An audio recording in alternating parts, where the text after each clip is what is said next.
नमस्कार दोस्तों। तो इस वीडियो में हम एनसीईआरटी की नवी कक्षा की किताब की प्रश्नावली 10.4 के प्रश्न क्रमांक 1, 2 और 3 को यहाँ पर हल करेंगे। तो पहले प्रश्न में हमें दिया है कि 5 सेंटीमीटर तथा 3 सेंटीमीटर त्रिज्या वाले दो वृत्त दो बिंदुओं पर प्रतिच्छेद करते हैं तथा उनके केंद्रों के बीच की दूरी 4 सेंटीमीटर है। उभयनिष्ठ जीवा की लंबाई ज्ञात कीजिए। तो यहाँ पर हमने दो वृत्त लिए हुए हैं जो कि एक दूसरे को प्रतिच्छेद करते हैं। ये नीले वृत्त की त्रिज्या 5 सेंटीमीटर है और इस हरे वृत्त की त्रिज्या जो है वो 3 सेंटीमीटर है और इन दोनों के केंद्र के बीच की दूरी 4 सेंटीमीटर है।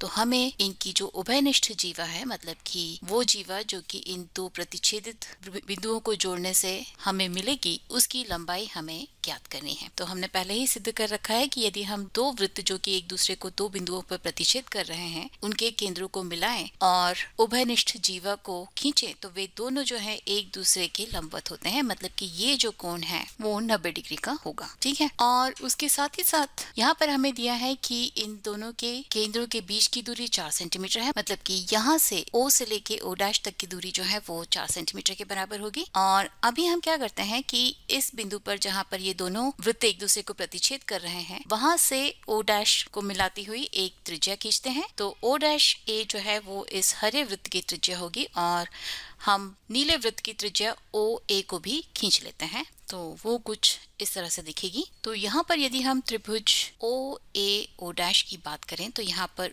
OA बराबर है 5 सेंटीमीटर के और O डैश बराबर है 4 सेंटीमीटर के। ये दोनों वृत्तों के केंद्रों के बीच की दूरी है। और O डैश A बराबर है 3 सेंटीमीटर के। ये जो है हरे वृत्त की त्रिज्या है और OA जो है नीले वाले वृत्त की त्रिज्या है।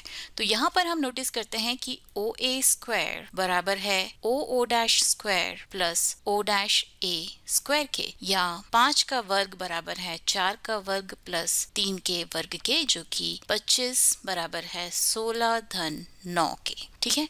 तो ये जो त्रिकोण है ये पाइथागोरस थ्योरम का पालन करता है, मतलब कि OA जो है वो इस समकोण त्रिभुज का कर्ण हुआ और ये दोनों जो है वो उस समकोण त्रिभुज की अन्य दो भुजाएं हुई। तो इस कर्ण के सामने वाला कोण, मतलब कि ये वाला कोण जो है वो 90 डिग्री का होगा। ठीक है। तो यहाँ पर आप देख सकते हैं कि हमने एक ही बिंदु से, जो कि इन दोनों वृत्तों का ऊपर वाला प्रतिच्छेद बिंदु है, इसे हमने A नाम दिया है। इससे इन दोनों वृत्तों के केंद्रों को मिलाने वाली रेखा के ऊपर लंब खींचा है और किसी भी एक बिंदु से किसी रेखा पर सिर्फ और सिर्फ एक ही लंब खींचा जा सकता है। मतलब कि यदि हम इस बिंदु को P माने तो AP और AO डैश वास्तव में दो अलग अलग रेखाएं नहीं है, बल्कि एक ही रेखा है। और साथ ही साथ हमने एक और प्रमेय पढ़ा था कि किसी भी वृत्त के केंद्र से किसी जीवा पर खींचा गया लंब उसे समद्विभाजित करता है। तो यदि हम इस बिंदु को B माने तो AP जो कि AO डैश के बराबर है वो बराबर होगी PB के भी। मतलब कि टोटल AB जो कि इस उभयनिष्ठ जीवा की लंबाई है ये बराबर होगी AP प्लस PB या 2 गुना AO डैश के।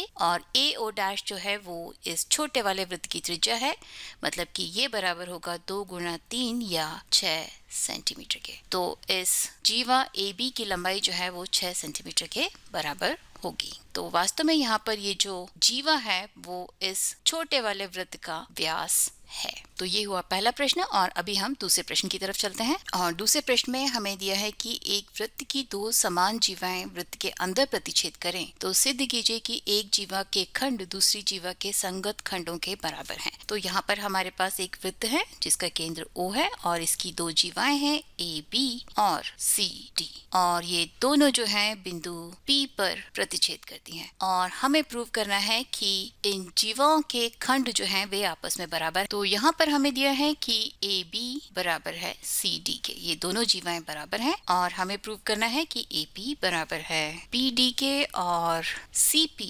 बराबर है PB के। ठीक है। तो ये हम कैसे प्रूव करेंगे? ये भी हम वृत्तों पर आधारित प्रमेयों का उपयोग करके प्रूव करेंगे। तो हम सबसे पहले इस केंद्र O से इन दोनों जीवाओं पर लंब खींचते हैं। मान लीजिए कि ये बिंदु है M और ये है N। तो यहाँ पर हमारे पास ये एक समकोण हो गया और ये एक समकोण हो गया, मतलब हमारे पास दो समकोण त्रिभुज हैं, त्रिभुज OMP और त्रिभुज ONP। यहाँ पर OM बराबर है ON के, क्योंकि किसी भी वृत्त में दो समान जीवाओं पर केंद्र से खींचा गया लंब जो है वो बराबर होता है, तो OM बराबर है ON के और OP बराबर है OP के। और यहाँ से यदि हम बात करें MP की, तो ये बराबर होगा square root of OP square minus OM square के, और NP बराबर होगा square root of OP square minus ON square के। तो यहाँ से यदि हम इस इक्वेशन नंबर 1 और इक्वेशन नंबर 2 को कंपेयर करते हैं तो हम पाते हैं कि MP बराबर है NP के, मतलब कि ये बराबर है इसके।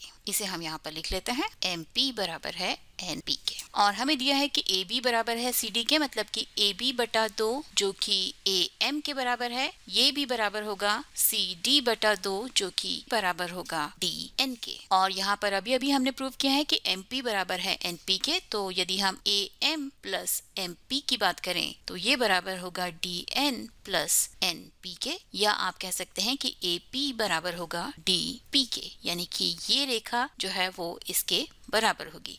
और इसे हम इक्वेशन नंबर 3 माने और इसे हम इक्वेशन नंबर 4 माने, और इक्वेशन नंबर 3 से यदि हम इक्वेशन नंबर 4 को घटाते हैं तो हमें मिलता है AB माइनस AP बराबर होगा CD माइनस DP के, या BP बराबर होगा CP के। तो यहाँ पर हमने प्रूव किया कि AP बराबर है DP के और BP बराबर है CP के, और यही चीज हमें यहाँ पर प्रूव करनी थी कि यदि दो समान जीवाएं वृत्त के अंदर एक दूसरे को प्रतिच्छेद करती हैं तो उनके संगत खंड जो है वे भी आपस में बराबर होते हैं, यानी कि CP बराबर होता है PB के और AP बराबर होता है DP के। ठीक है, तो इसे आप लिख सकते हैं कि AP बराबर है PD के और इसे आप लिख सकते हैं CP बराबर है PB के। और अभी चलिए हम अगले प्रश्न की तरफ चलते हैं। तीसरे प्रश्न में भी हमारे पास वृत्त की दो समान जीवाएं हैं, तो हम इसी ड्राइंग को यूज कर लेंगे। इसमें हमें कहा है कि यदि एक वृत्त की दो समान जीवाएं वृत्त के अंदर प्रतिच्छेद करें तो सिद्ध कीजिए कि प्रतिच्छेद बिंदु को, यानी कि यहाँ पर ये बिंदु P पर एक दूसरे को प्रतिच्छेद कर रही हैं, तो इसे केंद्र से मिलाने वाली रेखा जीवाओं से समान कोण बनाती है। मतलब कि हमें प्रूव करना है कि ये वाला कोण बराबर है इस कोण के, ये हमें प्रूव करना है। प्रूव करना है कि कोण OPM बराबर है कोण OPN के। ठीक है, तो यहाँ पर यदि हम बात करें त्रिभुज OMP और त्रिभुज ONP की, यहाँ पर OM बराबर है ON के, क्योंकि किसी भी वृत्त में दो समान जीवाओं पर केंद्र से डाले गए लंब आपस में बराबर होते हैं, तो OM बराबर होगा ON के। और यहाँ पर OP बराबर है OP के, क्योंकि ये दोनों ही त्रिभुजों में कॉमन है, और ये दोनों के दोनों त्रिभुज जो हैं वो समकोण त्रिभुज हैं, जहाँ पर कोण OMP बराबर है कोण ONP के, जो कि दोनों के दोनों 90 डिग्री के बराबर हैं। तो RHS यानी कि राइट एंगल, हाइपोटेन्यूज और वन साइड, समकोण, कर्ण और एक भुजा, उस प्रमेय के उपयोग से आप कह सकते हैं कि त्रिभुज OMP और त्रिभुज ONP सर्वांग है। कौन सा प्रमेय यूज किया है हमने? RHS, राइट एंगल, हाइपोटेन्यूज और वन साइड। और यदि ऐसा है तो इनके संगत कोण भी जो है वो आपस में बराबर होंगे, मतलब कि कोण OPM बराबर होगा कोण OPN के, और यही जो है वो हमें यहाँ पर प्रूव करना था। तो ये हुआ तीसरा प्रश्न, और अगले वीडियो में हम बाकी के बचे हुए 3 प्रश्न हल करेंगे। तो उसके लिए आप मैथ स्मार्ट हिंदी को देखते रहिए, उसे सब्सक्राइब कीजिए और नोटिफिकेशन बेल बजाना मत भूलिए, क्योंकि तभी आपको पता चलेगा कि मेरा अगला वीडियो कब आने वाला है। तब तक के लिए नमस्कार।